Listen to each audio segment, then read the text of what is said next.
building would come to stand for many things. But perhaps one idea above all, that a people, our people, us, should choose its own leaders.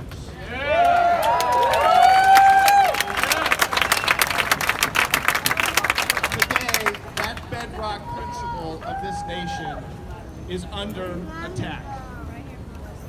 A foreign power, Russia, waged an operation to sow discord among our people and interfere with our electoral process.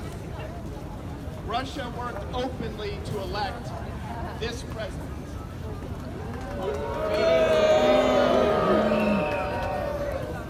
They installed this president as the president of our United States.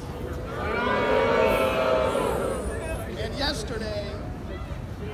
yesterday, on one of the most disgraceful days in our history, Donald Trump rewarded Russia by siding with it over his own people.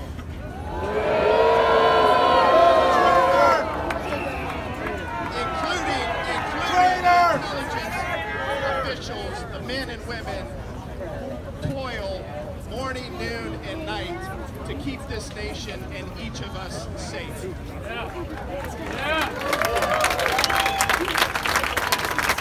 we come to this park, we stand before this house, we stand before this president, and we redeclare our independence as a nation.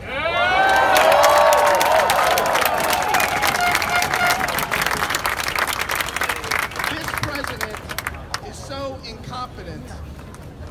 He is such an incompetent con man that every time he does anything that is remotely presidential, some commentator somewhere decrees, today he became president.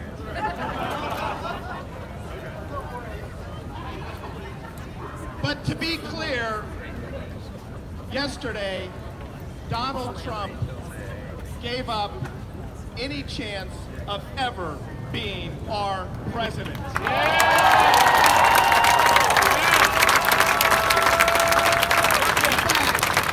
Yesterday was the day that this president all but acknowledged Vladimir Putin as the president of the United States.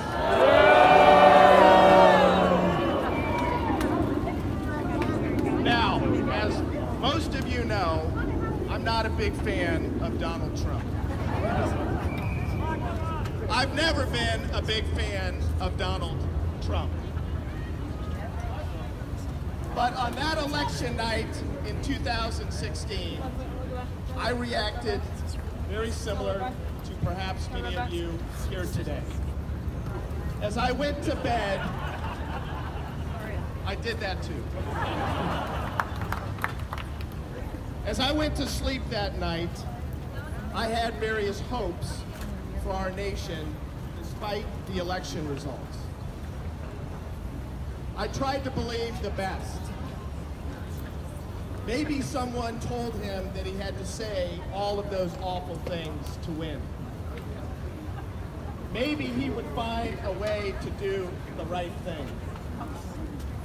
Maybe he would feel the gravity of the office of the U.S. presidency.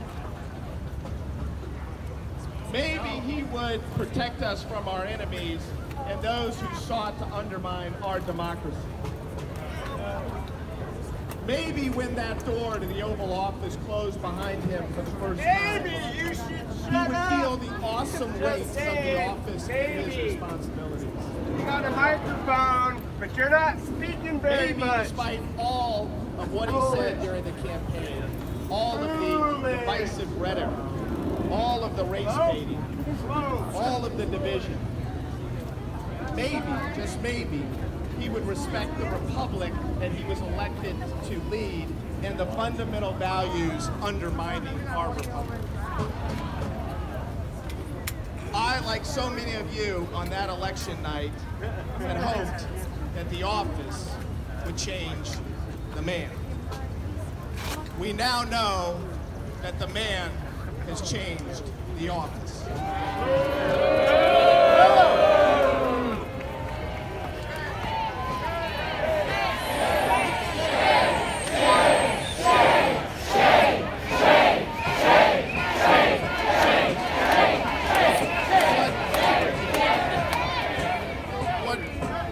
What Vladimir Putin and Russia did to this country in connection with the 2016 election is no different than if they would place 100,000 troops on our border.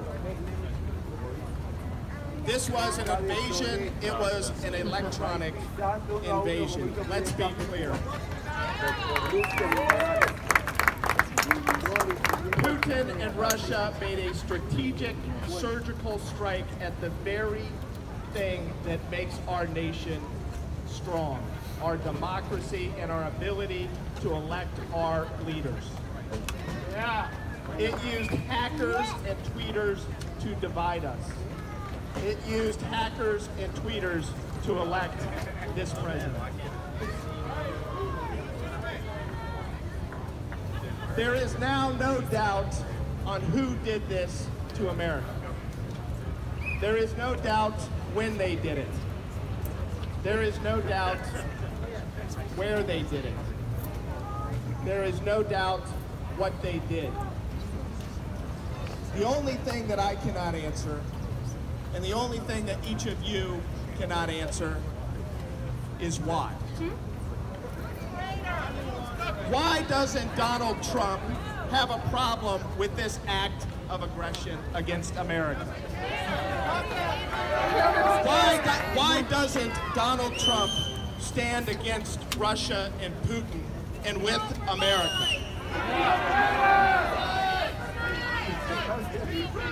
Mr. President, why are you complicit? Mr. President, why have you refused to stand up for the very values that this nation was founded on, namely independence? Why do you keep choosing one of our biggest foreign foes instead of us? Our troops didn't die in Yorktown. They didn't take Normandy Beach. They didn't rebuild Europe and secure the post-war peace that we have enjoyed and that you are now destroying, Mr. President. For you to live as a Manchurian candidate in our White House.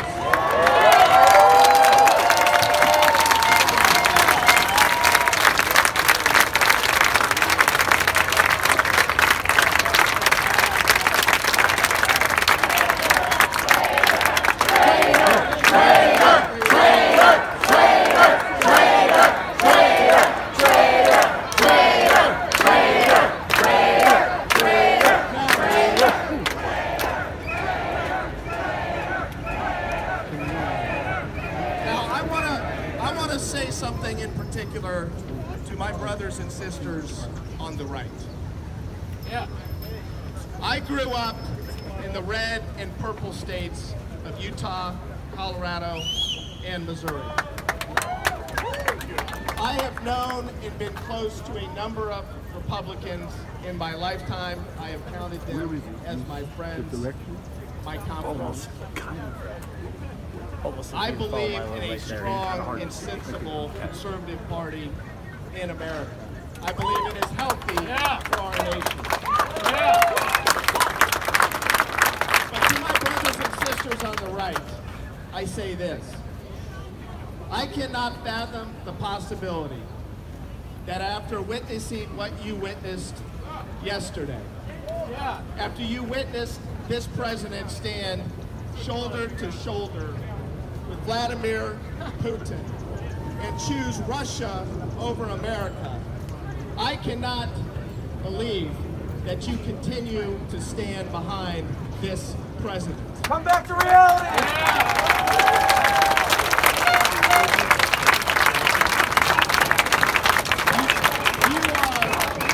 To my brothers and sisters on the right, you are better than this.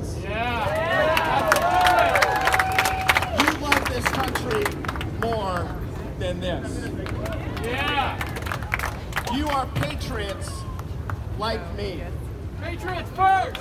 We may disagree on the issues. We may disagree on a lot of issues.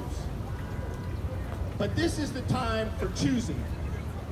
This is the time that you choose between this president and your country and your love for the United States.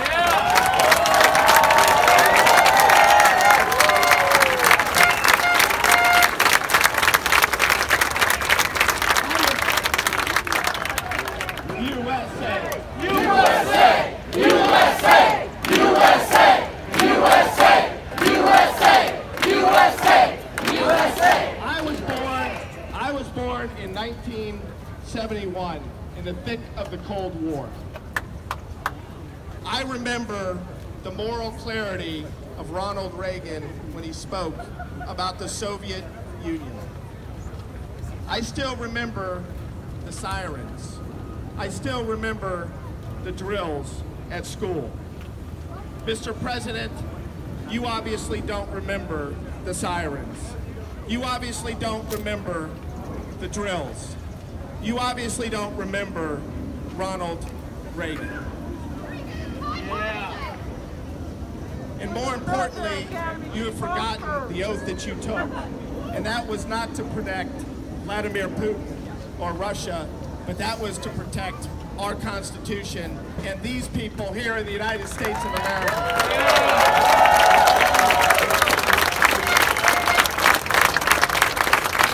It has long been clear to many of us that this president lacked the intelligence, the compassion, the heart, the fortitude, and the competence to be president of the United States.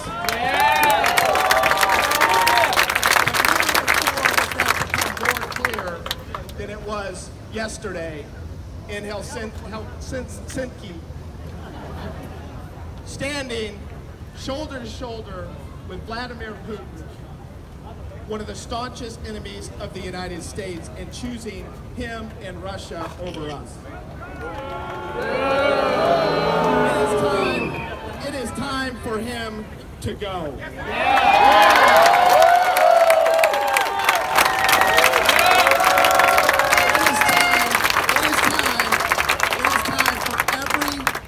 American of good conscience, whether you're on the right or the left or the center, to unite against this president and his inability to call this like it is. And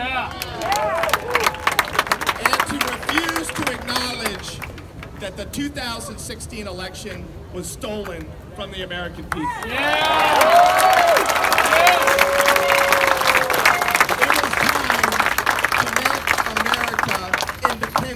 Again. It is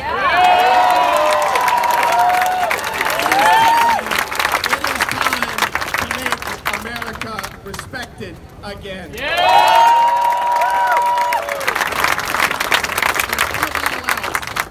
It is time to make America America again.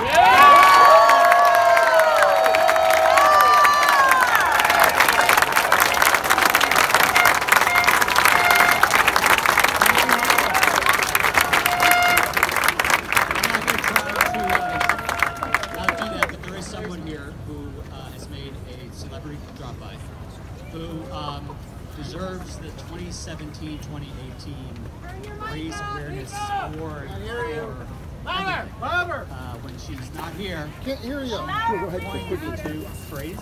She has been its greatest advocate. Ladies and gentlemen, Alyssa Milano.